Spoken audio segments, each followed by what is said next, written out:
Hi, welcome to the first week of our Elemental April series. This week we're going to be focusing on the element of air. And air is basically everywhere. It's in the wind, it's in the whisper, it's in our incantations, it's in our spell, it's in our prayers, it's in our intentions. So let's begin. In the beginning, a whisper, a word, an incantation. In the beginning, there was nothing but air, holding the particles and elements needed for creation. So we're going to visit that creativity. What is air? It is a spoken word. It's in your breath. It's in your intentions. How can you incorporate the element of air into your creativity? We can use incense smoke. Our favorite scent, our favorite herb, whether it is lavender or sage or sandalwood or what's that, Palo Santo, which is also one of my favorites. Anything to bring up calm and peace and imagination. Our voices are in the air. And the chakra that is associated with the air element is our heart chakra. It opens up like angel wings. Angels are also in the air element.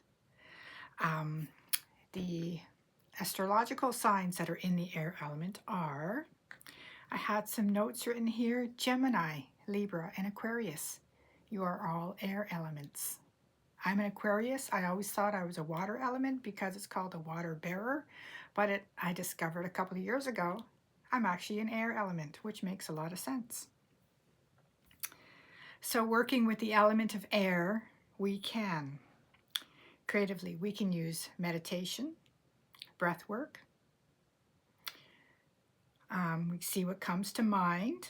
We can bring our visualizations of what we imagine in our third eye or in our mind's eye into our creativity, into our art, into the way we see life. Playing a wind instrument like a flute or anything like that is, or playing with your wind chimes, making a set of wind chimes can be working with the element of air. Making a wand, making your own wand. Prayer flags are also used to send out those prayers or intentions out to the universe.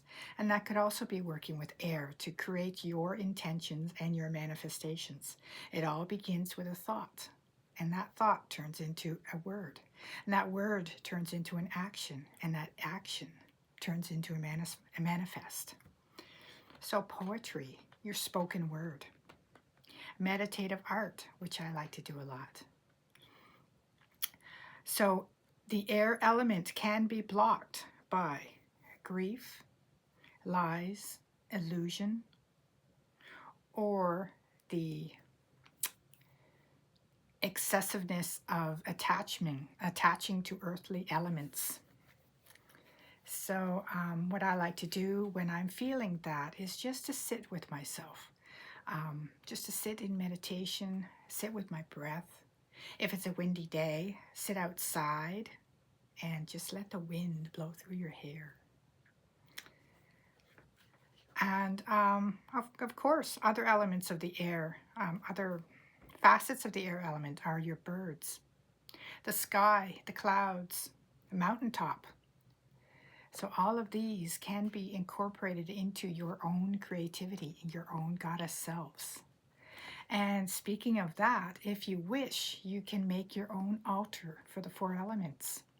And in doing so, just reserve a nice quiet space for yourself, and the corner in a room of a home, in your home, or even outdoors in your backyard. We can move it's getting nicer out, hopefully, and we can move our altars outside in our own privacy of our backyards.